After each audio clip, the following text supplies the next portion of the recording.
2022 में उत्तर प्रदेश के चुनाव में 5 बड़े ऐसे चेहरे रहेंगे जो मुस्लिमों को अपनी तरफ लुभाने की कोशिश करेंगे। 3 तो बड़े चेहरे पहले से, लेकिन एक चेहरा जिसे आप नया कह सकते हैं, हालांकि पिछली बार भी वो चुनावों में थे, लेकिन असदुद्दीन ओवैसी इस बार पूरी ताकत झोंक रहे हैं। तो सबसे पहले अखिलेश यादव एसपी और साथ ही मायावती बीएसपी, जयंत चौधरी राष्ट्रीय लोकदल से और असदुद्दीन ओवैसी एआईएमआईएम की तरफ से। तो ये वो चेहरे हैं। और इधर डॉक्टर अयूब जो हैं वो भी पीस पार्टी के साथ पूरी कोशिश करेंगे कि मुस्लिमों को अपनी तरफ करें। तो ये वो 5 चेहरे इस बार आप देखेंगे जो जमकर मुस्लिम पॉलिटिक्स को बढ़ावा देंगे उत्तर प्रदेश में। लेकिन इससे पहले कि हम आपको दिखाएं कि असदुद्दीन ओवैसी पर क्या मामला दर्ज है और कैसे वो अपनी सियासत को आगे ले जा रहे हैं, आइए जरा आपको दिखाते हैं कि बीते 3 दशकों में जो पारंपरिक रूप से मुस्लिम वोटर हैं वो या तो बीएसपी या एसपी के साथ रहे हैं, लेकिन इस बार जो नया विकल्प उनके सामने आया है एआईएमआईएम का असदुद्दीन ओवैसी के नाम पर, जरा देखिए।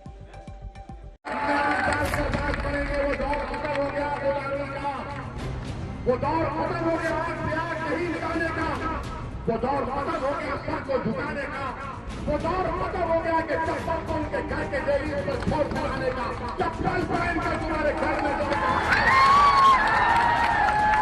ये मंदिर से का मिजाज है। मुसलमानों का सबसे बड़ा हमदर्द कौन?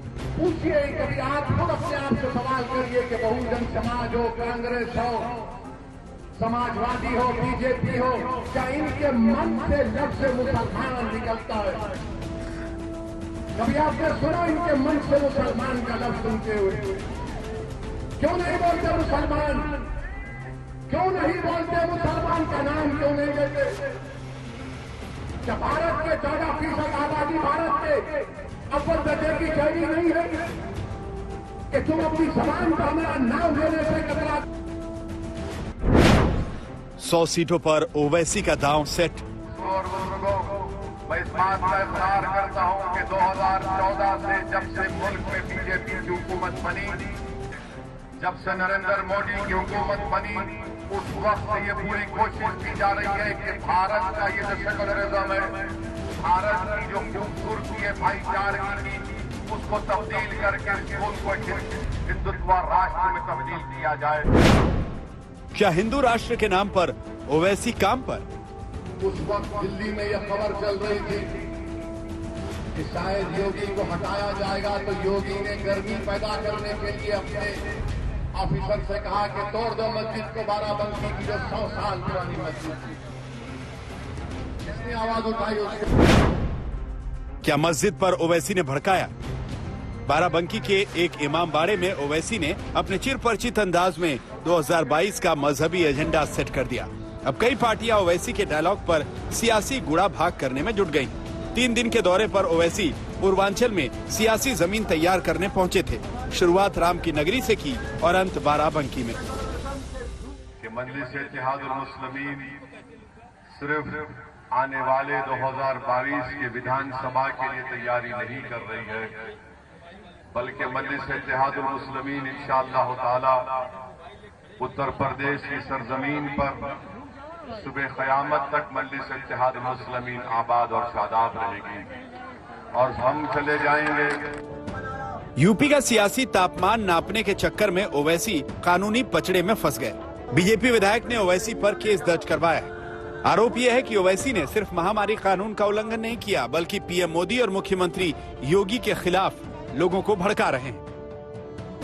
तुमको मुत्तहिद होना है, ये फैजाबाद अयोध्या है। अगर कोई मुझसे सवाल करता है तो याद रखो, इसी अयोध्या में 6 दिसंबर को हमने भी देखा, सारी दुनिया ने भी देखा क्या हुआ। आज उसका जिक्र करने से डरते हैं सेकुलर पार्टी के लोग, जिक्र करने से डरते हैं। 4 डिस्ट्रिक्ट आज हॉस्पिटल है, तो योगी आदित्यनाथ की सरकार बनने के बाद कितने आपने खोले बताओ? बाबा से जाकर पूछिए, महाराज से, तो बोलेंगे ये फिरका परस्ती की बात कर रहा हो वैसी। और फिर वेस्टेड बच्चे 19% अंडरवेट, यानी ओवैसी मुसलमानों को यही समझाते हुए नजर आए कि मुसलमानों को टारगेट किया जा रहा है। मुसलमानों को उत्तर प्रदेश में हुए एनकाउंटर को धर्म के चश्मे से देखना चाहिए। फिरोजाबाद में 50 बच्चे मर गए डेंगू से, तो बाबा गए हेलीकॉप्टर से उनको बोले ऐसा उतरे और बोले तेरे को सस्पेंड कर दिया। उसने कहा क्यों? दवाई नहीं है, डॉक्टर नहीं है, कुछ नहीं, मुझे क्यों सस्पेंड किए? बाबा बोले ज्यादा बोलेगा तो ठोक दूंगा। उत्तर प्रदेश में ओवैसी क्यों आए हैं, उन्होंने अपना सियासी प्लान भी समझा दिया। क्या सपा ने बीएसपी ने कानून की तारीफ नहीं की? पूछो इनसे आप।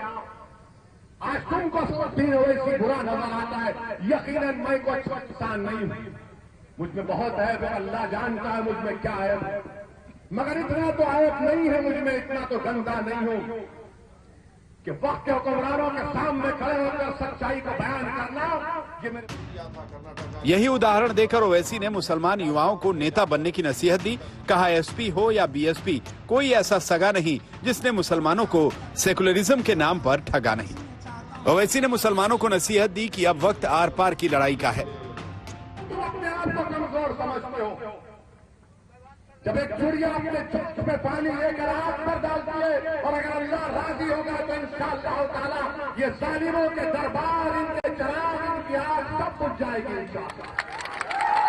मगर याद रखो, तुमको और हमको कोशिश करना पड़ेगा, कदम उठाना पड़ेगा, चलना पड़ेगा, जिद्दोजहद करना पड़ेगा, इशार और कुर्बानी के मज़ारे पेश करना पड़ेगा।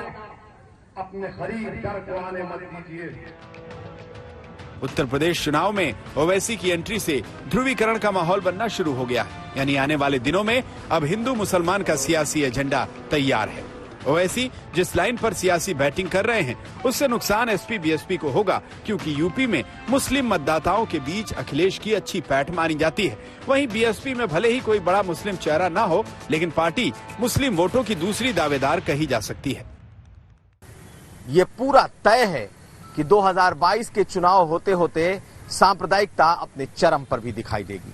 ऐसी स्थिति में जबकि खुलकर अभी दूसरी पॉलिटिकल पार्टियों ने जवाब देना शुरू नहीं किया है, ये साफ है कि आने वाले चुनाव के पहले हिंदू और मुस्लिम की राजनीति खूब जमकर उफान मारेगी, और चाहे बीजेपी हो या फिर असदुद्दीन ओवैसी या फिर दूसरी पार्टियां, कोई इसमें पीछे नहीं रहेगा।